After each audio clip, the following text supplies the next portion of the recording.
หมอยสูงค่ะหมอยสูงพี่น้องพบปันแห้งขาวใส่หมอหอมกุ๊กก๊อกค่ะเมื่อได้เป็นวันที่2เดือนธันวาคมปี2525ในตอนรายการเฮาค่ะตอนใดเดียวเนาะพี่น้องค่ะมารับถอมด้วยข่าวง้าวเพจำโตค่ะโตสัตว์อันมีก้องไหนนั่นค่ะเพราะว่าฮอดถึงมาข้าวฮือข้าวฝนไหนก็โตสัตว์อันมีก้องและเจ้าไหนก็เตจังป่อมีมาค่ะมันไหนก็เตมาซอนอยู่จอมซื้อผ้าซื้อโคเฮา จอมปืนตีเฮิรนเย่ว่าสังว่าเจ้าในก็เปิดว่ามันปลายนำถมนำนองเฮ็ดไหนค่ะกำนันและหลีไลฟางเต้ๆเฮ็ดไหนค่ะนะก็เปิดว่าเพราะว่าถุงยามันจีกว่ายาวค่ะสั่งถุงได้จังถึงสายใจไล่ไหนค่ะอันดีลิโกนาสัตว์อันมีกองแห้งหนาในได้ก็เตมีอยู่4เมียวในไหนค่ะเนาะเฮาค่ะมาด้วยงูค่ะงูในกองมันไหนก็เตอยู่ดีตอมน้ำลายมันค่ะเนาะ เพราะว่ามันมาซากยาวแหละจังได๋ก็มันก็ได้เด้อเคิกดอกเคิงอังกาโตคิงเฮาได้ที่ว่าค่ะมันเฮ็ดให้ดอกออกอ้อ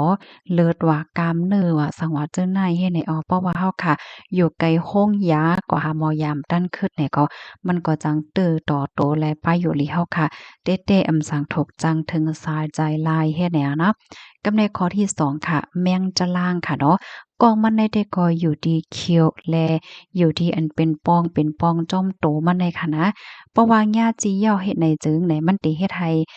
จ้อมเนื้อจ้อมโตเฮาคันในปื้นที่อันญาติจีในค่ะเนาะแสบๆร้อนๆไหม้ๆลงกว่าเสียงมดค่ะมีลมหนาวเพราะว่าแห้งโตเฮาค่ะอำลีค่ะเนาะป้าอยู่ลีเฮามันเข้มแห้งกำทานโตอำลีเนี่ยก็จังถึงสายใจไล่ลูกกวนในค่ะนะทำอยู่ไกลมีโค้งยาเสน่านเพียวโค้งยาว่าสังว่าเจ้านายเฮ็ดไหนค่ะกับในเฮาค่ะมาด้วยเทียงข้อที่3เนี่ยก็เมี่ยงโกนง้อค่ะนะเมี่ยงโกนง้อในเนี่ยกองมันในอยู่ที่ปลายหางมันค่ะเพราะว่าเฮาค่ะญาติจีเหย้าในจึงมันเตจีบๆคืนๆมอยๆเนาะแสบๆร้อนๆไหม้ๆเลยเจ้าไหนค่ะกองมันในไหนมันเตเตอออกอ๋อเตอต่อโหดใจแหละเจ้าไหน ข้อที่4ค่ะเมี่ยงกนคิดค่ะนะเพราะว่าเฮาคากว่าเติงย่าอำนั้นมันมาจี้เฮาในจึงมันได้เฮ็ดให้เนื้อหนังเฮาคาได้มีห้อยไหมเนาะห้อยเจ็บห้อยเสียบห้อยเย็นหนองไว้ฮ้อนๆใหม่ๆเป็นตุ่มจ้อมผิวเนินหนังเฮ็ดให้ขา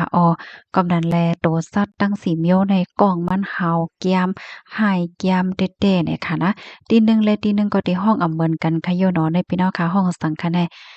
งูเนี่ยเด้ก็ที่ห้องเหมือนกันอยู่ค่ะเนาะ งูเฮ็ดให้คณะก้อยกะว่าเมี่ยงหมาเมี่ยวๆได้ตีหนึ่งเตห้องเมี่ยวหนึ่งตีหนึ่งเตห้องแถวเมี่ยวหนึ่งเฮ็ดให้เปิ้นที่อันพี่น้องค่ะอยู่นั่นห้องว่าหือเนี่ยก็เพิ่มเทียมข้อมูลมาหลายนะคะกับในเฮาค่ะสำบัดด้วยลอกลายแฮกังมันเนาะเฮาได้ไล่แฮกังจึงหือนะคะข้อที่1ได้ก็ให้เฮาค่ะทัดโดยตีไว้ซื้อโคเฮาค่ะนะเหมือนจังหนังพ่องย่ามมื้อเหลียวในเพราะว่าวันหรือวันหยังเพราะว่าโตๆตันๆเนี่ยก็ เฮ็ดลองมดใส่ค่ะเนาะซื้อโคตัวเจ้าเก่าอันไว้อยู่ที่ในตู้ซื้อโคก็แลสังตัวไว้ที่ในซ่าห้าที่ในโกยห้าที่ในตึกห้าแล้วจังได๋เนี่ยค่ะขึ้นโทกทกๆๆๆด้วยเฮ็ดลองมดใส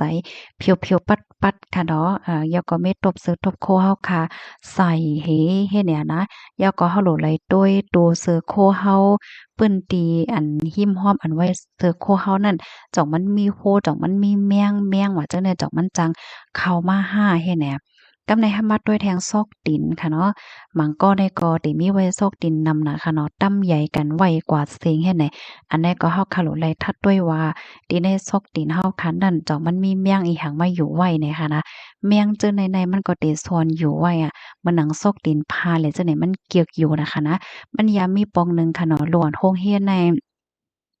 เขาก็โรงเรียนกฎหนายเฮ็ดจั่งใดใจคะเพราะว่ากลางใดมาโลกก็โรงเรียนเนี่ยเขาก็หิบแนวแถวก็มาตื้อซอกดินก้วยหน้าคำตั้นไหลฟังต้วยในเมียงกลง้อในซ่อนตัวไว้อยู่ที่ในซอกดินหลวนเฮ็ดนั่นค่ะนะก็ญาจีกว่าหลวนก็ไห้ให้แหน่เนาะอันนี้ก็หลีฟังแต่ตอนตัดพี่น้องค่ะที่มีหลวนแล้วก็อย่าลืมด้วยป้าซอกดินโรงเรียนหลวนตัวเจ้าเก่าเนี่ยค่ะเนาะกำในสำมาเทียงในตอนของตีนอนเนี่ยค่ะ ที่นอนเฮาค่ะในเพราะว่าเป็นไรในขณะเฮาค่ะนอนผ้ากอบหมากที่นอนอันที่มันสูงๆ อำนั้นก็กู้นอนในเตลอดเพเนี่ยค่ะเนาะอย่าไปนอนเนอลิ้นค่ะเนาะอย่าไปไว้เมามางค่ะเพราะว่าเฮาคาสื่อสารให้นอนไว้เนอลิ้นก้วยไหนโตซัดเจอไหนก็มันจังการมาจุเฮาขาไหลย่อก็มันจังโคบเฮาขาไหลง่ายเฮ็ดไหนค่ะอ้อเนาะกำไนไหนเหมือนหนังตีในเฮิรนเฮาคาตีอยู่ไว้ที่ห้องคัดก็เส็มว่าที่เฮิรนเส็มว่าเนี่ยให้ไลเฮ็ดลองมดใสๆไว้อยู่ตาเสนะคะอ๋อกำไนมาด้วยดีในตอนของแว้งค่ะแว้งนั่นก็เหมือนหนังต้นไม้ต้นตอกหมอกหมากคาโขยุมคือหิมหอมเฮิรนเฮานั่นก็อย่าไปให้มันมียุมมีคือนั่นค่ะนะเนาะคัดใจตีแป๊ดเพียวแป๊ดเฮ็ดไหนค่ะอ๋อย้อนว่าตัวสัตว์จังไหนๆมันก็ได้มาจอมยุมคือเพราะว่ามันรับสายตาก้นด้วยคำหันเนี่ยเขาก็ได้จัง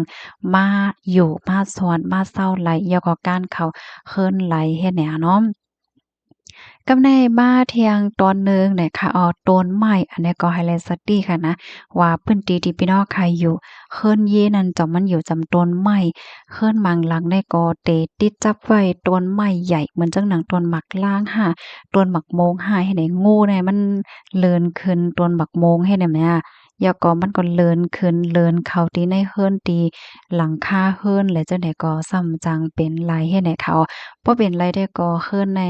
อย่าไปให้มันอยู่ติดจับตั้งต้นไม้ในก็เตลีอยู่ให้ในนั้นขนาดเนาะหนังคือตัวสัตว์ตัวมีของไงนะมันจังเลินขึ้นต้นไม้เหี่ยวก็ก้านเขาเฮิรนเฮาไหลตั้งหลังคาเฮิรนเฮาไหลเจอในเนี่ยค่ะอันนี้ก็เป็นลอกลายเฮกังมันน่ะค่ะ